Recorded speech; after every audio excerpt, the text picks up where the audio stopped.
अस्सलामुअलैकुम दोस्तों, ओमान की सुप्रीम कमेटी ने पूरे ओमान में एक बार फिर रात का लॉकडाउन लगाने का ऐलान कर दिया है और ये सब कुछ ओमान में कोरोना वायरस के केसेस बढ़ने की वजह से किया गया है।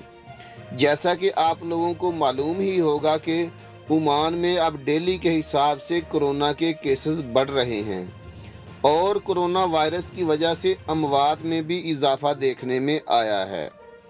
तो दोस्तों, आज ओमान की सुप्रीम कमेटी ने ऐलान किया है कि जुमेरात 4 मार्च से लेकर हफ्ता 20 मार्च तक शाम 8 बजे से लेकर सुबह 5 बजे तक सल्तनत के तमाम गवर्नरेट्स में तमाम तिजारती सरगर्मियां बंद रखने का फैसला किया गया है। यानी 4 मार्च से लेकर 20 मार्च तक पूरे ओमान में रात 8 बजे से लेकर सुबह 5 बजे तक तमाम तिजारती सरगर्मियां बंद रहेंगी। बंदिश में सियाहों के इदारों के अंदर रेस्तरां और कैफ़े, नीज होम डिलीवरी की सर्विस भी शामिल है।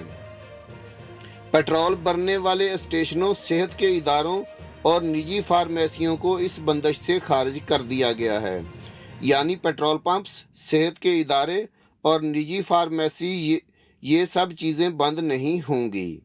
सुप्रीम कमेटी ने फैसला किया है कि तुलबा इतवार 7 मार्च से लेकर जुमेरात 11 मार्च तक सरकारी स्कूलों में फासलाती तालीम हासिल करते रहेंगे।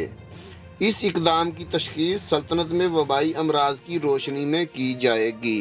दोस्तों, वीडियो बनाने का मकसद आप लोगों की रहनुमाई करना है।